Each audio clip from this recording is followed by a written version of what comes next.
All right, what is good, ladies and gentlemen? It is the mass reviewer, maybe, I guess. I'm not really sure what I'm going to title this, but I did say in my last video, which was the whole time slash channel update rant thing. I don't know what I called it at this point because I have not yet done the editing for it and slash released it.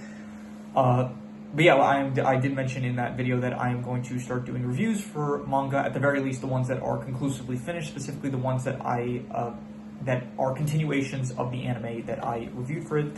So yeah, we are starting off with Interviews with Monster Girls, which is I did the review for the anime, and so I read the manga and I finished it. So this isn't really going to be like a traditional review. Like, I don't think for the manga I'm not really going to be using scores and stuff because it's going to probably feel way too similar to the actual review I did for the anime. Because to an extent, most of the manga, like, they do feel different from the anime, but not too.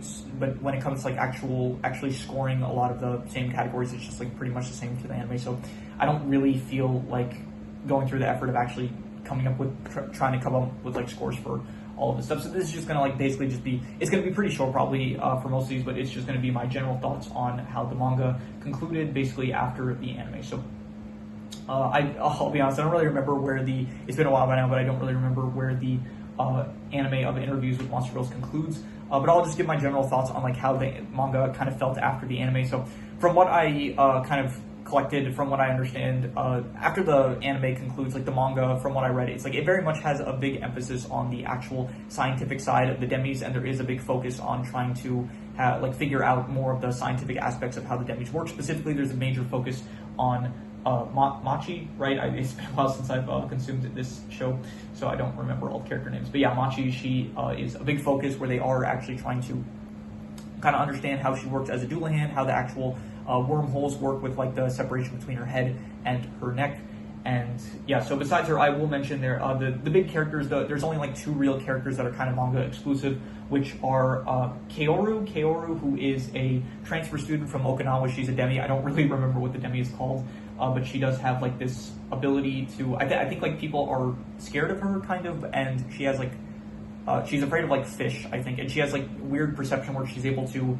She has like these weird abilities that she's able to kind of understand the world a bit better than like other people. And so she does end up helping out later on, like, I'll say the spoilers, I guess, for anyone that wants to read the manga, but there is a chapter where Machi actually gets her head back on her body, and she is the one that kind of helps them figure out how to do that kind of, she like tells them the right circumstances that need to happen and stuff. So she is one of the main manga exclusive characters, and the other one is actually Tetsuo Takahashi's niece. What is her name? Her name is Yoko, and she is also a demi, where she is a demi that can see something called a Zashiki Warashi, which is like a spirit that lives in a house. And so she can see one of those, and so she is also a demi that kind of like gets involved with like the cast of characters and stuff. So yeah, overall the manga just kind of like it has more of an emphasis on a lot of the scientific aspects of the demis, which I think is good. I think it was so it's good. I like it, and there is also like a whole thing about there's kind of also a thing of like how the demis, they kind of feel like their story has been untold. So I think by the end they end up making like a podcast about them talking about demi stuff. So I think that was good as well, I guess.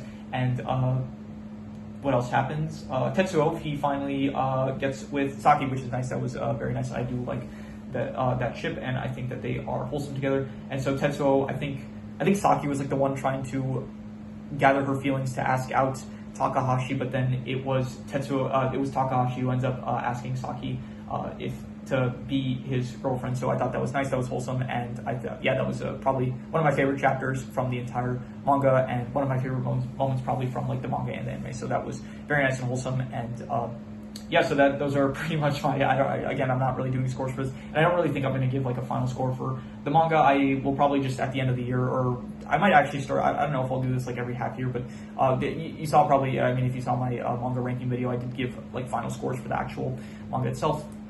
But I guess I could just give like a final score. Overall, I thought that it was. I'm not going to give a final score. I'm just going to say like it was positive. Definitely, I would say probably A tier. I'll say like I might not give an actual. These are kind of unique. I'm not going to give like actual numbers, but I will say A tier. I'll say it's an A tier manga. I'll say so. So once again, these are kind of shorter because it's just kind of my thoughts on what happened after the anime concluded. So it's just like the manga exclusive stuff. I did read actually, like I did check to see that there were no differences like they didn't add any, like I went through all the chapters previously as well, so I did actually read the full manga, but everything before the manga exclusive stuff, I don't think I don't think there's anything that's like beforehand that I can remember that was like specifically, maybe there was, but I don't know, it's been a bit of a while since I've read it by now, but yeah, most of the exclusive stuff is after the anime actually concludes, so but yeah, so that is my, I guess, I don't really know what to call this. I think I might just call it review still, but that could be a bit misleading because it may sound like I'm talking about like the full manga, so I don't really want to call it review. Review also implies that I'm like going through all the categories and stuff and giving my scores like I do for the other reviews on this channel. So I don't really know I might call it like pseudo review, or I might title it like interviews with Monster Girls manga.